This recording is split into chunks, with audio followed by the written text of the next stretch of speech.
Hi, I'm Sue Coletta. Today I'm reading an excerpt of Silent Mayhem, Book 3 in the Mayhem series, although all the books can stand alone. Things weren't all that bad till he showed up and tossed a hand grenade through my life, shattering my memories, everything I believed, in pieces on the ground. It all started when I left work on Tuesday. One lone crow circled above my head, his wings in a constant flutter. The flapping created a wind tunnel that blew back my hair and shuffled my bangs. Sunlight shimmered off precision-placed feathers, black and gleaming. I stopped dead in the middle of the Revere Police Department parking lot, motionless. My time spent imprisoned in an underground bunker clawed at my mind, body, and spirit. In a soft tone, I said, Poe? Nah, couldn't be. Mayhem fled months ago. Why would he risk returning to the area? Besides, it's not like blackbirds avoided this part of town. Revere had more than its fair share. Learned that little tidbit the hard way. When the crow dipped even closer, I curled my forearms around my face, peeking through the crack, a thin and shaded sliver of space. Poe's gold ankle band collided with the sunlight and shot a beam straight in my eye. Almost being blinded was probably the highlight of my day, because if the crow was in fact Poe, Mayhem couldn't be far behind. With a quick turn of the head, I scanned the parking lot for the black caddy, my pulse keeping up with Poe's fluttering wings. I'd had run-ins with him before, and I sure as hell wasn't in a hurry to do it again. Hovering a mere 6 inches above me, his talons opened in slow motion and out dropped a scroll, striking the toe of my right motorcycle boot. A direct hit. Time thudded to a stop. Every bone in my body screamed for me to step over Mayhem's note, and that's exactly what I should have done. But I didn't. God forbid Shawnee Daniels drove down Easy Street. I also should have never pulled the twine bow that held the scroll together. Ivory stationery unfurled, revealing the message inside. Dearest Cat, you are in grave danger. Meet me at that quaint diner you like so much. 1 hour. Please remember, it's rude and unbecoming to be late. I would hate for you to miss what I have to say. It might save your life. Hugs and kisses, Mr. M. Save my life? He had some balls, considering he's the only one who'd threatened me over the last year, not counting his merry band of psychos. Zings ricocheted head to toe. Was he stalking me again? If so, why? Maybe he's the danger I should avoid. Either that or he used the excuse as a ruse to get me to show. Mayhem wasn't stupid. I pulled back my shoulders, but neither am I. Two could play this game. All I had to do was scope things out. What choice did I have? That's exactly why he left the note vague. Nicely played, asshole. Within 15 minutes, my knee bouncing with excess energy, I raced through the entrance of the parking lot to the Lone Range R, one of my favorite diners. The gas pedal tangled with the car mat, and I leaned sideways, my hand groping for a way to untangle the two. By the time I straightened, my Jeep was sailing straight for the dumpster. I jerked the wheel to the left, tires screeching across the asphalt, old Bessie's rear end fishtailing in leftover sand from the snowplows last winter. With both feet, I slammed the brakes. The Jeep bucked, jumped, died. Admittedly, I'd made classier entrances. Tick, tick, tick, tick, tick. Damn it, not now. I twisted the key a second time. Tick, tick, tick, tick, tick. You bitch! In the hopes of appealing to one of my Jeep's multiple personalities, I rubbed the dash. I didn't mean that. Come on, girl, you can do it. We only need to go another 10 feet. Tick, tick, tick, tick, tick. Screw it! You win. I got out, slammed the driver's door, and spit at the tire. Hope someone hits your sorry ass. She'd probably make me pay for that comment at the worst possible moment, too. Scanning the lot, my head swiveling faster than a ceiling fan on high, I searched for Mayhem's black Cadillac CTS, but couldn't find it anywhere. Had he changed vehicles? In the far corner of the lot sat a gold Hummer. On its roof, 3 crows perched on the utility rack. Standing shoulder to shoulder, they cocked their heads as I strode by, 6 beady black eyes staring straight at me.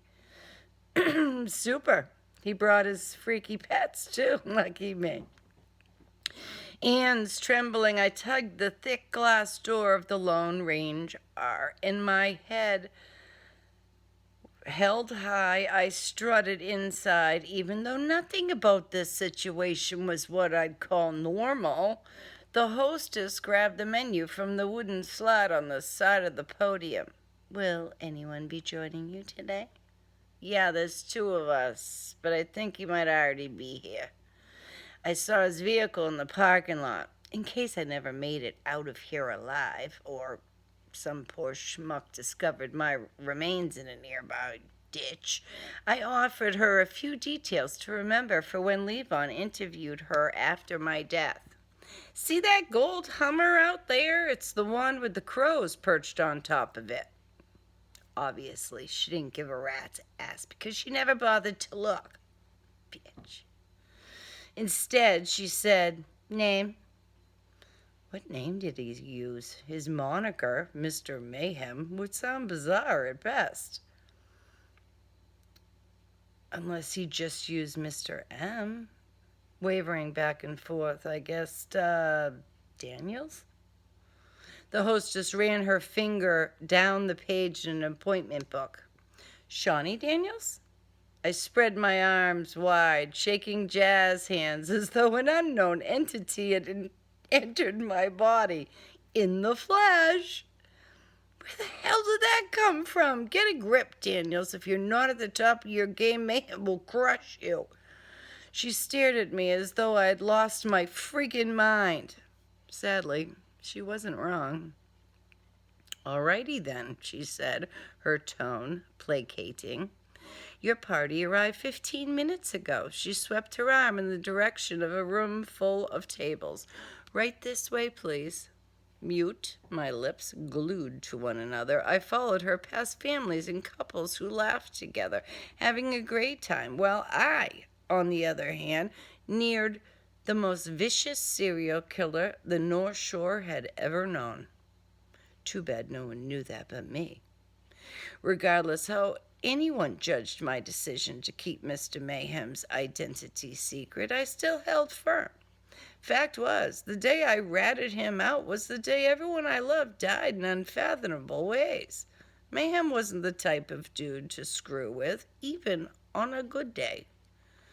As the hostess and I approached the booth in the back, Mr. Mayhem rose, his black fedora pressed to his chest.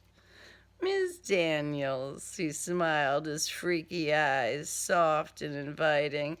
How nice of you to join me. He swept a hand toward the bench across the table from him. Please, after you.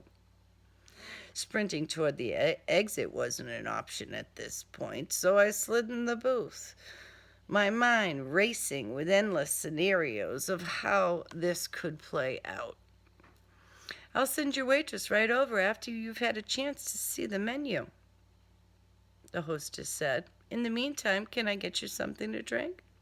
Mayhem grinned, and my fingers balled into a fist. I'd had just about enough of the niceties already. Ladies first, he said, the grin morphing into a sly smirk.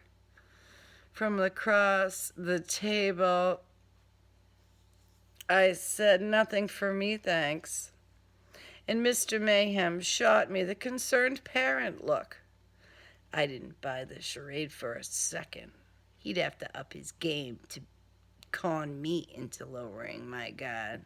"Oh, don't be like that," he faked a pout. "We have a lot to discuss."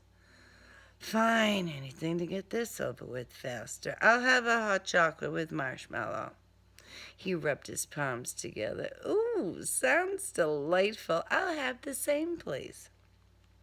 "Two hot chocolates coming right up." With a curl of the fingers, the hostess swept her hair around the largest turquoise earring on the planet. Okay, maybe it wasn't big enough to break a record or anything, but it had to weigh at least a quarter pound, her earlobes stretching to her jawline. "Thank you kindly." Mr. Mayhem glanced at the nameplate above her heart. "Alicia. Beautiful name." She tittered, and I almost puked. How could anyone buy this act? Once Alicia strolled out of earshot, I crossed my arms and legs, my foot involuntarily swinging back and forth. "What's all this about?" I thinned my eyes and jerked forehead. "I don't like being summoned by your psychotic crow." He winced. "Poe, I assure you, is no more psychotic than I am. His feelings are much like yours and mine. The intricacies of a crow's brain are really quite fascinating." I resisted the urge to roll my eyes. Barely. "Yeah, great, whatever." "Perhaps you'd feel better if you allow me to explain why I sent Poe." Leaning back, I recrossed my arms. "Go for it, hotshot." "The reason I contacted you the way I did was to lessen your level of distress." He weaved his long fingers together, resting his hands on the table, the same hands that ended lives of so many over the years. His black leather gloves stacked beside them. "Had I knocked on your door, for example, you may have reacted impulsively and without forethought. This way, you had the chance to prepare yourself. Did you not appreciate the advance notice?" "It's fine, whatever." My right knee bounced in anticipation. "Tell me why I'm here." He glanced in the mirror above my head. "Let's wait for Alicia to deliver our drink order. In the meantime," he rested a chin in an open hand, mesmerizing, almost translucent eyes drilling a hole straight through me. "What's going on in your life?"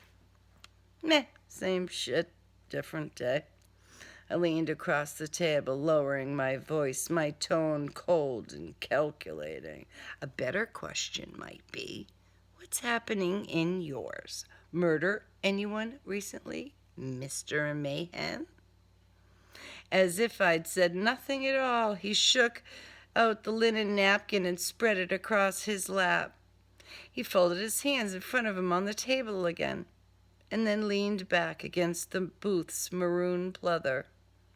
Then all of a sudden, out of the blue, he said, "Are you aware of your heritage?" And my head almost snapped off my neck. "Excuse me?" "You worked the creator case, did you not?" How could he possibly know that? "Yeah," I said, hesitant. "I work on a lot of cases. What's your point?" "In fact, one could say you had a personal stake in the outcome of that case. Correct?" His eyes flicked toward the mirror. This dude took cautious to a whole new level. Hold that thought a moment. The hostess set our drinks on the table. "You are too kind, Alicia." He gave her a quick wink, and she blushed. "Thank you." If she only knew what he was capable of, she'd take off and never look back. Once Mayhem's new admirer left, he puckered his lips, blowing steam off his hot chocolate as if he hadn't just tossed a grenade through my cool facade. You were saying, Shawnee? Pardon. Do you mind if I call you by your first name? I half shrugged. Hey, why not? Apparently you think you know everything about me anyway. Au contraire, if I were cognizant of all things, there would be no need for this conversation. He gestured with his hand, urging me to drink. Your cocoa is getting cold, dear. The only reason I'd ordered the damn thing was to shut him up. I could care less if it rose up and danced a jig. Huh, actually, that might be kind of cool. To force Mr. Mayhem to pay attention, I leaned forward, my gaze transfixed on his unflinching stare. What was your involvement in the creator case? Were you helping Jack Delson? Is that it? All innocent like, he rested an open hand to his heart as though appalled by my question. Goodness, no! Although I did admire his creativity, even you have to admit the wings were an ingenious touch. What? No, I don't. A bitter tang engulfed my mouth, my voice rising in intensity. Lives were lost. And for what? I huffed out a breath and clawed a hand through my hair. Look who I'm talking to. Enough! I slapped the table, a wave of anger shooting through me, threatening to give Mayhem the advantage. Tell me why I'm here. Cold as ice, he dabbed his lips with the napkin. Jack was a powerful man. Were you aware of that? Powerful would not be my description of Jack Delson, but whatever, make your point. He scanned the room, then lowered his voice to almost a whisper. I assume by your earlier reaction, your parents passed away before teaching you about your roots. Is that a fair assessment? I have no idea what in the hell you're talking about. Is this why you brought me here to dig through my childhood? I rose halfway, rooted through my pocket for cash. Save it, pal. I'm out of here. Mayhem reached across the table and latched onto my forearm, his grip firm and threatening. Please, Miss Daniels, I have never lied to you. Listen to what I have to say. It could save your life. I lowered my gaze to his vice grip hand on my arm, and he let go. You got 5 minutes. I tapped the gold watch that I'd procured from a power couple a few years ago. And those 5 minutes start now. Not here. He skimmed the restaurant. As it is, I shouldn't even be discussing this matter in public. From his front pocket, he withdrew a gold Ferragamo money clip and slapped a 20 bill on the table. Join me for a stroll outside. I flashed my palms. Whoa, I'm not going anywhere with you, pal. Pal, he smirked. Love your style, I really do. He paused, his unblinking stare lasering into my soul. Last chance. Are you sure you won't reconsider my offer? Positive. What a shame. Well, he sighed, I gave it the old college try. With no further explanation, he set his fedora on his head, tipped the hat toward me, and soldiered out the exit. I collapsed against the booth. My arms hung by my sides. What the hell just happened? At the glass door, I waited for the Hummer to drive out of the parking lot before hustling to my Jeep. A black feather laid against the windshield. Had Poe dropped it on purpose? I leaned in to study the white ring around its base. The opaque quill snuggled under the driver's side windshield wiper. It's almost impossible to land this way naturally. But why would Mayhem leave me a feather? I hope you enjoyed the excerpt of Silent.